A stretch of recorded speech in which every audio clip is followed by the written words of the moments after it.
The US imposes tariffs on Canada. What's next? Over the weekend, US President Trump announced 25% tariffs on all imports from Canada and Mexico, except for energy imports from Canada, which will face a 10% levy.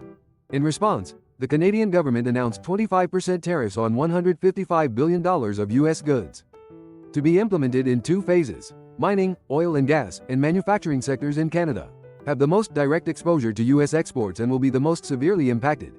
However, other industries such as agriculture, fishing, transportation, wholesale trade, and professional, scientific and technical services will also be significantly impacted. The lower tariffs on energy exports mean that the effective tariff rate on Canadian exports is lower than 25% at 20.3%.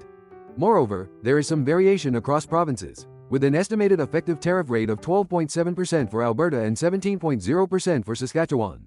While the lower tariffs on energy exports would suggest that Alberta would be less affected by the tariffs than other provinces, this is not the case, with the potential hit on GDP and employment remaining elevated. The main uncertainty is whether the US will escalate the trade war by increasing tariffs on Canada, and how long the tariffs will be in place. Given the various estimates of the impact of the tariffs on the economy, it is very likely that the Canadian economy is headed toward a recession in 2025.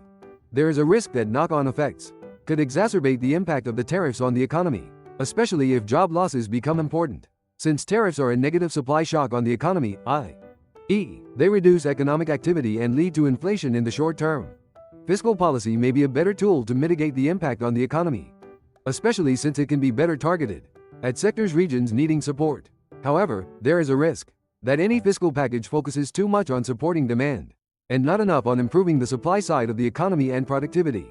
As such, any fiscal support should also include investment in infrastructure and support for enhancing Canada's access to other markets. The monetary policy response will likely depend on how long the tariffs are in place, and whether the deflationary pressures from lost input or the inflationary pressures from tariffs themselves and the weaker Canadian dollar are more important.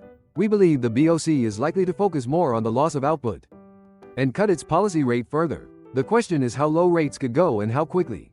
Given the slower population growth in 2025 and 2026, the neutral rate will be pushed lower. We expect the Bank of Canada to cut its policy rate at the March meeting. Given the size of the shock on the economy, the BOC could decide to reduce its policy rate by more than 25 BP similarly. Given its next meeting is scheduled in 5 weeks, we see a possibility that the central bank could decide to act before the March meeting with an intermeeting emergency cut.